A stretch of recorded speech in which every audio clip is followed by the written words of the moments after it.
ഇന്ന് ഭൂട്ടാനിൽ രണ്ടാമത്തെ ദിവസമാണ്. ഇന്നാണ് ശരിക്കും നമ്മുടെ യാത്ര സ്റ്റാർട്ട് ചെയ്യുന്നത്. ഇന്നലെ നമ്മൾ ഭൂട്ടാനിലെത്തി റൂം എടുത്ത് നിന്നെങ്കിലും ഇന്ന് തൊട്ടാണ് നമ്മുടെ യാത്ര. ഇന്ന് നമ്മൾ ആദ്യം പോകുന്നത് തിംഫു എന്ന് പറയുന്ന ഇവരുടെ ക്യാപിറ്റൽ സിറ്റിയിലോട്ടാണ്. പോകുന്ന വഴിയിലുള്ള കാഴ്ചകൾ അതിമനോഹരമാണ് കേട്ടോ. ഇവിടെ ചപ്പുചവറുകൾ കുറവാണ്. ഇന്ത്യയെ വെച്ച് നോക്കുമ്പോൾ വണ്ടികളിൽ ഹോണടികളില്ല, കുറവെന്നല്ല, ഹോണടികളില്ല. വീടുകൾക്കെല്ലാം 3ഉം 4ഉം നിലകളാണുള്ളത്. അതിവിടുത്തെ ഒരു ട്രഡീഷനാണ് കേട്ടോ.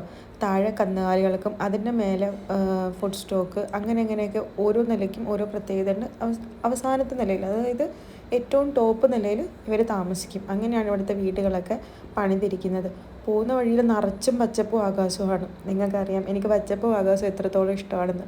ഭൂട്ടാനിൽ 80% ഫോറസ്റ്റ് ഉണ്ടാവണമെന്നാണ് ഇവിടുത്തെ ഒരു നിയമം കേട്ടോ. അതുകൊണ്ട് തന്നെ വീടുകളെക്കാളും കൂടുതൽ നിങ്ങൾക്ക് കാടുകൾ കാണാൻ പറ്റും. പിന്നെ ഇവിടെ ഒരുപാട് അമ്പലങ്ങളും, അതായത് മൊണാസ്ട്രീസ് എന്ന് പറയും ഇവർ ബുദ്ധമതം ആണ് കൂടുതലും ഫോളോ ചെയ്യുന്നത്. അതുകൊണ്ട് തന്നെ മൊണാസ്ട്രീസ് ഒരുപാടുണ്ട്. പിന്നെ ഇവർക്ക് ഇവരുടെ ട്രഡീഷണൽ ആയിട്ടുള്ളൊരു ക്ലോത്തിങ് ഉണ്ട്. സ്കൂളിൽ പഠിക്കുന്ന കുട്ടികളും വർക്ക് ചെയ്യുന്നവരും എല്ലാവരും ആ ക്ലോത്തിങ് തന്നെ ധരിക്കണമെന്നാണ് ഇവിടുത്തെ നിയമം. സ്കൂളിൽ പഠിക്കുന്ന കുട്ടികൾക്ക് ഒരു ദിവസം നോർമൽ ഡ്രസ്സ് ധരിക്കാം. അല്ലാതെ ഉള്ള ടൈമിലൊക്കെ കുട്ടികൾ വരെ ഇത് ധരിക്കണം. ആണുങ്ങളുടെ ഡ്രസ്സിനൊരു പേര് പറയുന്നുണ്ട്. സെയിം തന്നെ പെണ്ണുങ്ങളുടെ ഡ്രസ്സിന് പറയുന്ന പേരാണ് കിറ എന്ന് പറഞ്ഞിട്ട്. പിന്നെ ഇവിടെ എവിടെ തിരിഞ്ഞ് നോക്കിയാലും ഞാൻ പറഞ്ഞല്ലോ മൊണാസ്ട്രീസ് ആണ് കൂടുതലായിട്ട് ഉള്ളതെന്ന് പറയുന്നത്. അപ്പോൾ മലമുകളിൽ എല്ലാ സ്ഥലങ്ങളിലും നമുക്കിതുപോലെയുള്ള ഇവരുടെ അമ്പലങ്ങൾ കാണാം. ഇവർക്ക് പെണ്ണുങ്ങൾക്കായിട്ട് മാത്രമുള്ളൊരു അമ്പലവും കൂടി ഉണ്ട് കേട്ടോ. അവിടെ പെണ്ണുങ്ങൾ മാത്രമേ മോങ്സ് ആയിട്ട് ഉണ്ടാവാറുള്ളൂ.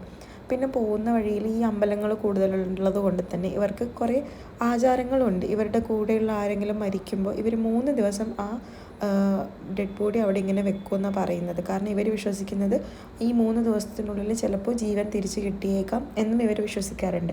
ഇൻ കേസ് ഇനിയിപ്പോൾ അങ്ങനെ വന്നില്ല എന്നുണ്ടെങ്കിൽ ആ ചെയ്ത കത്തിച്ചിട്ട് ഇവർ ആ കത്തിച്ചതിൻ്റെ പൊടി കളിമണ്ണിൽ ചേർത്തിട്ട് ചെറിയ കുറച്ച് സ്തൂപ്പാസ് പോലെ ഉണ്ടാക്കിയിട്ട് വല്ല മലഞ്ചെരിവിലോ അല്ലെങ്കിൽ പാറക്കല്ലിൻ്റെ താഴെയൊക്കെ വെക്കാറുണ്ട്. ഇപ്പം നമ്മൾ ട്രിപ്പൊക്കെ കാണുന്ന സ്ഥലങ്ങളൊക്കെ കണ്ടു കഴിഞ്ഞിട്ട് ഫുഡ് കഴിക്കാനായിട്ട് നമ്മൾ വന്നിരിക്കുക കേട്ടോ. ഇവിടുത്തെ ഏറ്റവും വലിയ പ്രത്യേകത എന്ന് പറയുന്നത് ഇവിടുത്തെ ഫുഡാണ്. ഇവരെല്ലാം ചീസിലാണ് ഉണ്ടാക്കുന്നത്. അതായത് ചീസിൽ ഉള്ള പച്ചക്കറി, ചീസിലുള്ള ചിക്കൻ, ചീസിലുള്ള പിഗ്, ഇങ്ങനെയൊക്കെ ഉണ്ടാക്കുന്നത്. അപ്പം ഞാൻ കേവാദാച്ചി എന്ന് പറഞ്ഞിട്ടൊരു സാധനം ഓർഡർ ചെയ്തു. പൊട്ടറ്റോ ചീസ് കറിയാണ് കേട്ടോ ഇത്. അതിൻ്റെ കൂടെ റൊട്ടിയുണ്ട്, നല്ല ടേസ്റ്റ് ഉണ്ടായിരുന്നു.